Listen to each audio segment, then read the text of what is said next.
Hello everybody, my name's Chris. And I'm Liz. Today we are talking about, Nintendo, they try. There's this big thing going on in the gaming world, retro gaming specifically. Nintendo has sued two ROM sites owned by the same guy, Love ROM and Love Retro. I've never actually gone to these sites because they're really annoying to get around and everything. I've never heard of these sites. They want to install a stupid Chrome application or extension, and I'm like, no, I'm not going to have any of that.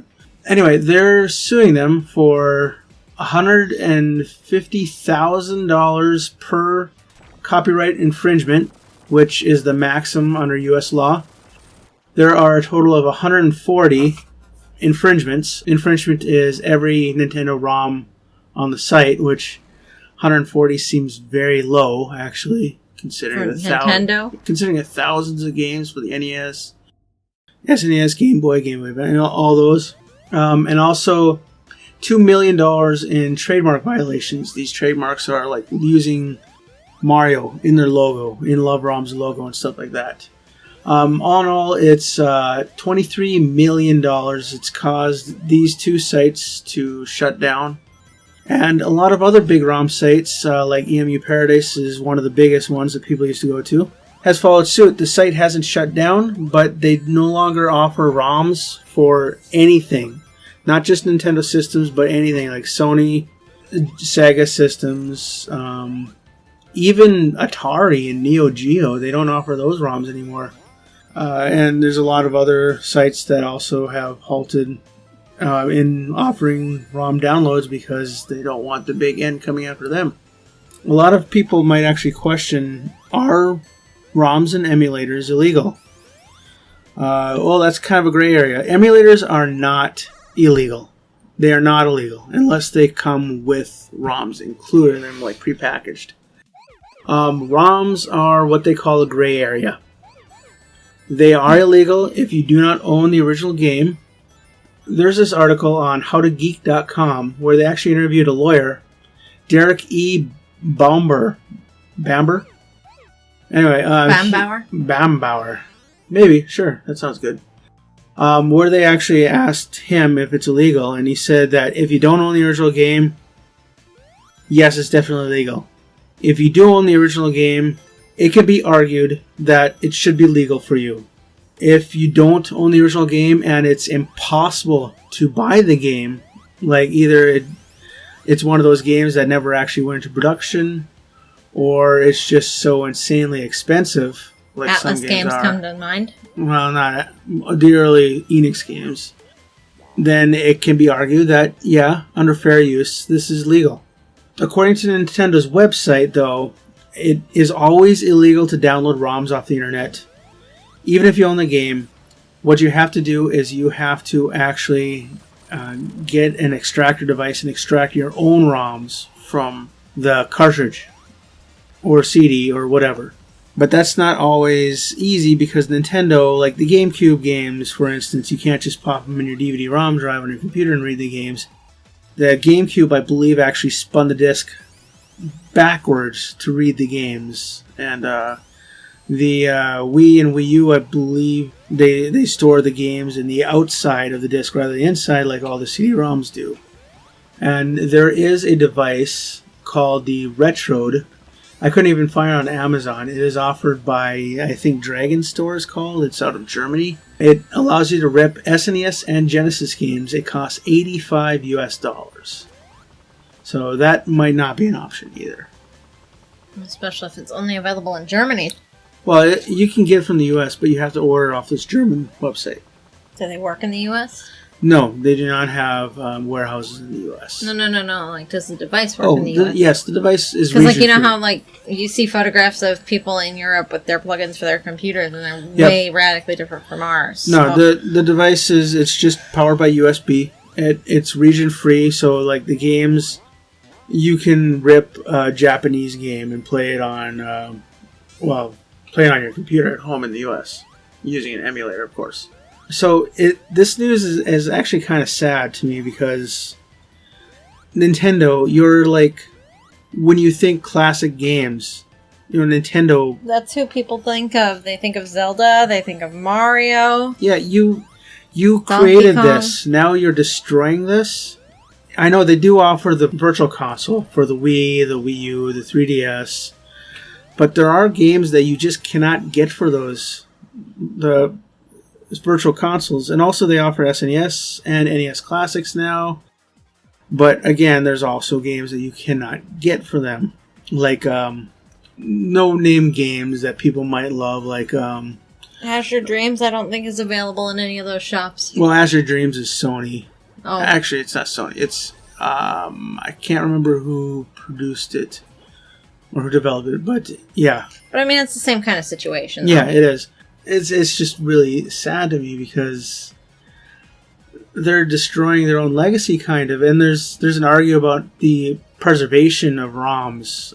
Like, in 50 years, are people even going to have NES ROMs anymore? And I do believe video games, even back then, they are a work of art. They take talented people, like, weeks, months, sometimes years to develop, and I just do not think that should be lost. And Nintendo, I think, is trying to erase, or I don't think they're trying to erase. They're not trying. It. I think they're going to inevitably erase history. Even though they're not trying to erase history, I think that something is just going to be forgotten, and some poor developer is going to be out there. I developed this game. Oh yeah, where's your proof?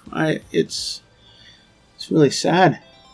I think the 16-bit era, the Genesis and SNES, was probably like the best gaming era there was. I don't know. We have Horizon Zero Dawn right now. We do have Horizon Zero Dawn now, but I'm hard pressed to say that there's something that's better than that.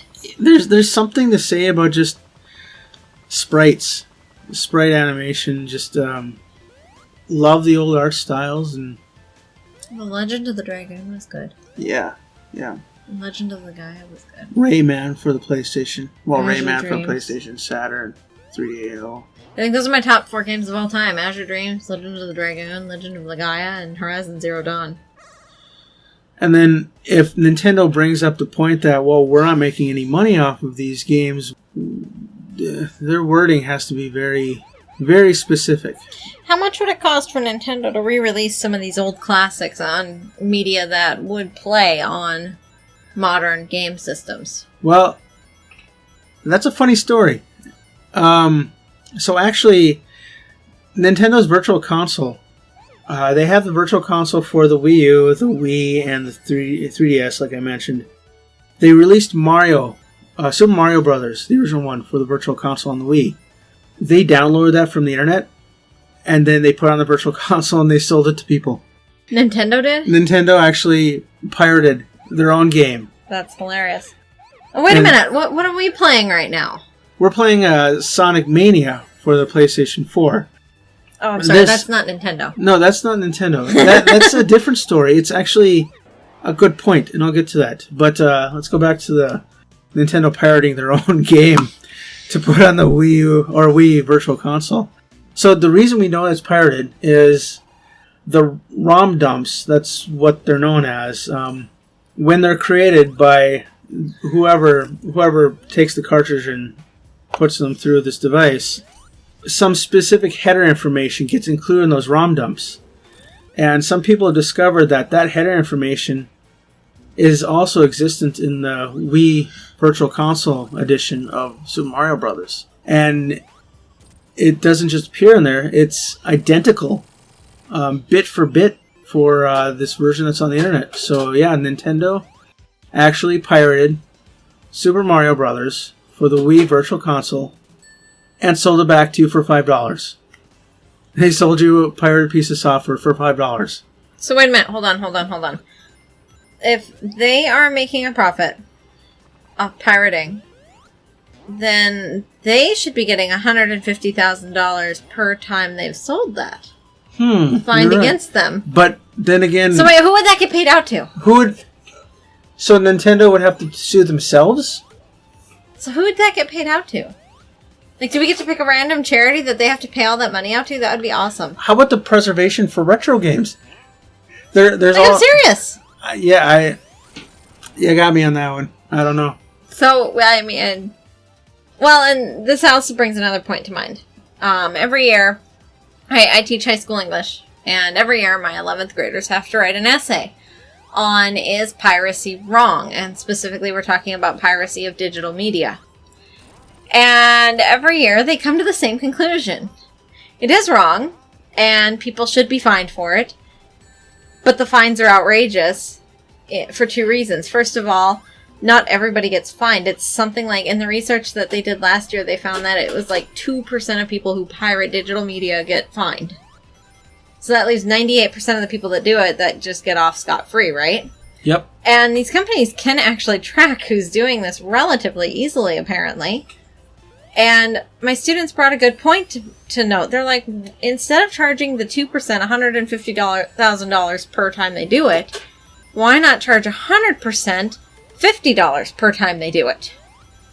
They'd actually get more money, and the chances of stuff being pirated would go down because everybody's getting fined.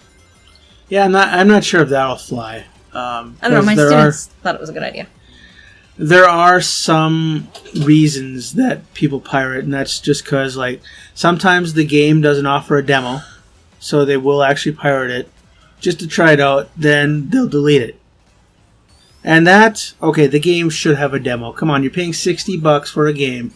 You should be able to try it out either at a kiosk at the mall, at a friend's place, or you should be able to download a demo. You should be able to try it. And actually, Steam has actually started offering this because of the whole No Man's Sky debacle. So that's something for another show. That's something for another show. But with Steam, I'll just state that if you put 2 hours, I believe, or less into the game, you can get full refund on the game. So basically turning into a demo of sorts. Okay, but anyway, getting back to that point about Sonic Mania. I'm going to be Aloy for Halloween. Okay, you can be Aloy for Halloween. Oh, wait, no, I can't be. Why not? I have to be Lily Potter because our child is going to be Harry Potter, and that means that you're going to be James Potter. Well, I already have the glasses for it. Yeah, exactly. I got the long reddish colored hair for it. Yes, you do. And all we got to do is take water-soluble marker and draw a lightning on his forehead. Okay. Okay, sorry. Tangent. Wild tangent. Not the service that is bad, but anyway. But the reason you listen to us. Yes, for the banter. Right? Maybe. Okay, but getting back to Sonic Mania, the point that Liz kind of alluded to. So Sonic Mania, of course Sonic the Hedgehog is Sega's mascot. Let me start by what Nintendo did to their fans. There were those fans, I don't know any of the name of the games. I didn't... Azure Dreams. That's not Nintendo. I know you like Azure Dreams a lot, but come on. Okay, so there was a fan who was re-releasing Metroid, or he was actually creating a new Metroid, a 2D Metroid. Peter Griffin. Not Peter Griffin. I'm pretty sure that was not his name. But there were fans producing Metroid, there were fans producing new Mario Brothers, there were fans producing Pokemon. Nintendo sent them cease and desist letters. And they threatened to sue some of these fans, loyal fans. And that brings up Sonic Mania. Why? Because there was a fan who was working on a modification to Sonic the Hedgehog 2. So basically they were modding the games. They were modding the games, yes. Well, they weren't modding. They were using the original assets to create their own original games. And a fan was doing this for Sonic the Hedgehog 2. Sega found it. Sega was like, this is really cool. Here, run with it. Nintendo was stupid. Nintendo was stupid, yes. They should have offered these people jobs. They should have, yes. And they should have offered these people jobs to revitalize a bunch of dead series that Nintendo is probably never even going to bring back to the market again. But, Pokemon? Really? You don't think they're going to bring Pokemon to the market again? Well, like Kid Icarus and Ice Climbers and a bunch of classic ones that we haven't heard of in like 20 years. Well, Kid Icarus, there was a 3DS title, but that was online only, I think. No. No? No, we have it. I just have never opened the package. It's a cellophane title. But anyway, So Sega got wind of this. Sega thought, this is cool. Go with it. We'll see what we got afterward. Sega loved it so much, they decided to release it, make it an official release, and they hired the guy. Nice. That is what Nintendo should do. Mm-hmm. Might make them a lot of money. Because they don't technically have to pay the people until they actually hire them. Right. It's a fan project, so they do it out of the love of their heart for the original content. And Sonic Mania is actually a phenomenal game. I mean, if you love the original Sonic the Hedgehog games... Have I played it yet? I do not believe you've played it. You've made to play a little bit of it. Well, before tonight anyway. Maybe a couple levels here and there, like when we first got the game. But yeah, neither do I. You got the game, and then we had a baby, so... Yeah. I've been a little busy. Just a little bit. But anyway, I'm going to have article links in the description below to like that lawyer interview that's talking about the ROMs, to a YouTube video that talks about how Nintendo actually pirated a game and then sold it back to you. There's also the fact that the Wii Virtual Console, they're going to be ending in January of next year, in 2019. So you won't be able to re-download the games that you have paid for? Nope, you will not be able to re-download the games that you have paid for. I'm so glad that we believe in physical media. Yeah, me too. I mean, I would be so angry. We have a few games purchased through the Wii Virtual Console that, okay, we have the Wii, we have the Wii U. The Wii is sitting in our attic right now. The Wii U is on the shelf collecting dust, and I don't foresee us ever turning it on anymore because we have a Switch. And Nintendo has announced that they're going to bring kind of the Virtual Console to the Switch. It's called Nintendo Switch Online. You'll be able to only play NES games on it. That's the current plan. They might open up SNES and N64 later on, and it's not even like a wide variety of NES games. It's a select few, because what Nintendo's doing is they're remastering these games kind of to introduce online play if applicable. So is this going to kind of be like DVD to Blu-ray, and some of them are going to look really good, and some of them are going to be like, oh, that did not age well? Probably not, no. Nintendo, again, they should have the original assets for all these games if they haven't destroyed them. No, they're going to pirate all of them? They're going to download them all from Love ROMs because they own that site now. I feel bad for the owner of those sites because now we're like turning this into a joke. Yeah. But we're like, the brunt of the joke is actually Nintendo. But you know, there actually have been instances in the past where people have been begging these publishers for a re-release or a remaster of their products, and they just don't have the original assets anymore. Like when one of the Kingdom Hearts games was being re-released for the PS3, Square Enix did not have the original assets for that game anymore, so they pretty much had to build it from the ground up. Well, I thought you were going to say it's like how I have to rewrite the same worksheets every single year because I'm bad at saving them in places that I can find them again. Yeah, it's kind of like that. Yep. This is going to be my 6th year teaching. Some of these worksheets I've written 5 times now. I pretty much have it memorized. But that Nintendo Switch Online service will be $20 a year, $19.99 for 12 months, and then of course they also offer. Okay, but you're gonna have access to all of the games, right? Like you don't have to buy the games. You don't have to buy the games. Basically, it'll be like Netflix, but for NES games only. Okay. Right now, they might introduce up to GameCube, maybe Wii games, probably not Wii U games because technically the Wii U is more powerful than the Switch, so I don't see that happening.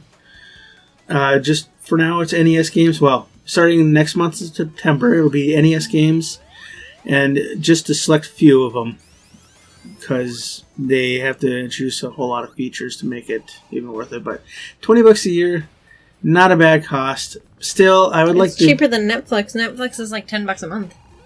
I think they just went up. They did to $10 a month. Oh, okay. I thought they went up from there. No, they went up from 8. I would still like the opportunity to download these games because, you know, I purchased DLC even back in the day of the Dreamcast. Well, there's no way of getting that back now, is there? So if I actually had a physical copy of it, I'd still be able to play it. And really, odds are I probably won't play it again. But well, that's kind of like if I ever find a Horizon Zero Dawn packet that has the Frozen North DLC. For an affordable price. For an affordable price, I'll go ahead and pick it up because then I'll have Frozen North. Right, like Final Fantasy 15. I have that for the PS4. The Royal Edition came out, which cost, I think, $30 or something. You could update the normal edition, the original edition, for $20, but I wanted to get the physical copy of it because, one, what if I decide to play this in like 20 years? Oh, the service is no longer offered. And two, hard drive space is very precious. That's why I prefer physical media on the Xbox One and the PS4, even though I have... You had such a serious look on your face there. Even though I have 5 terabyte hard drive plugged in my Xbox One. It's not enough. It's not enough. Plus, if you have the Xbox One X or the PS4 Pro, it automatically downloads all those 4K textures, which a downloaded game could easily be 100 gigs. And if you have the original, 1 terabyte model, that's 10 games. That's it. And I don't know about you, but we own more than 10 games. A little bit more. And there's 2 games that we just don't ever uninstall, no matter how long it goes between us playing them. What, GTA 5? And Horizon Zero Dawn. Horizon Zero Dawn. Okay. You knew that was coming. Why did I even ask? I thought you knew me better than that. Yeah, you have to go back to school for that ESPN. I do, yes. Talent. I need to subscribe to ESPN. We actually do need to subscribe to ESPN so that we can watch car racing. We need ESPN 8, the Ocho, so we can watch dodgeball. No? No? Okay. But anyways, in summary... I do want to watch horse racing, too. Okay. Do they have that on ESPN? Yes. Okay, different tangent. Okay. Back to the what we were talking about. This does pain me that Nintendo... Why are you doing this? I mean... Because they're not smart. I would love for Jacob to be born, he's already born, to be raised on classic games. NES, Genesis, Master System, Super Nintendo, even the original Game Boy. Really, the only alternative I have to showering Amazon or eBay or whatever other corner sites exist out there in the internet to find these actual... The Goat Store. The Goat Store is actually a good site. Even though it doesn't sound like it. You can't order goats on it. No, but... or goat paraphernalia. They do have a good supply of video games. They do. Retro 8-bit video classics. Games. 8-bit classics, yes, that's another good one. But, we met the people that run both sites, by the way. They're pretty cool. Yep. Yeah. At Midwest Gaming Classic. I would also recommend that. Maybe. They also have a wide variety of retro games for sale by various vendors. Yeah, so we have a lot of options to pick up these games, but when you're shelling out like $10, $20 per game, just getting a wide variety is not an option because it'll cost way too much. Plus, you have to find the original hardware that even works. An example is the Philips CDI. This system was notorious. They had I can't remember what they call it. The battery for the system was encased in this black goop, and it is notorious for dying.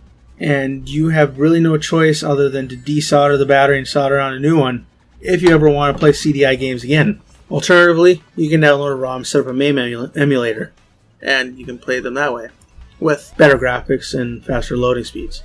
But anyway, of the past few controversies, like at the beginning of the year, the EA loot box controversy, the No Man's Sky controversy. How about the Xbox One versus Xbox 360 E3 controversy?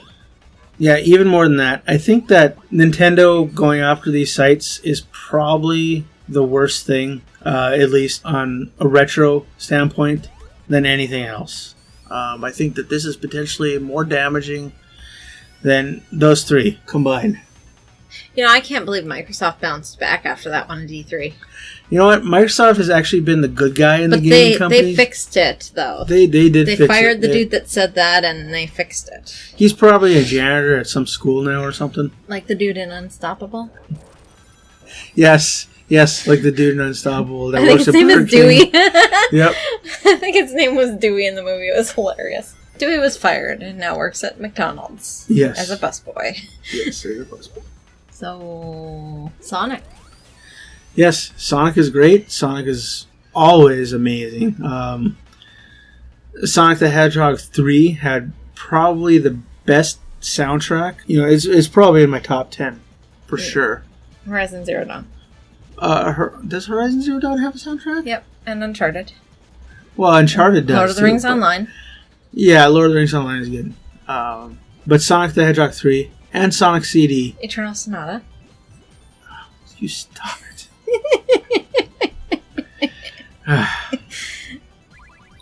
All right, so It's my job to derail you. I'm sorry. yes, just like Dewey's. No, actually, he didn't derail the train. He caused the train to. The train was never derailed. No, they tried. Although they did derail another train by trying to derail this train, so technically he did cause a train to be derailed. Yeah, technically he did. Yeah, major tangent there. Not even the same media. All right. Anyway, if you liked it, comment. Red if you subscribe button. Hit the subscribe button. Bell. Hit the bell icon. You know. Tell us if there's anything you want us to do videos on within reason. Yeah, we're always looking for ideas. So Within reason. Within reason. So yeah, stop being a lurker and chime in. All right. All right. We'll see you later, everybody. Have a good one. Bye. Bye.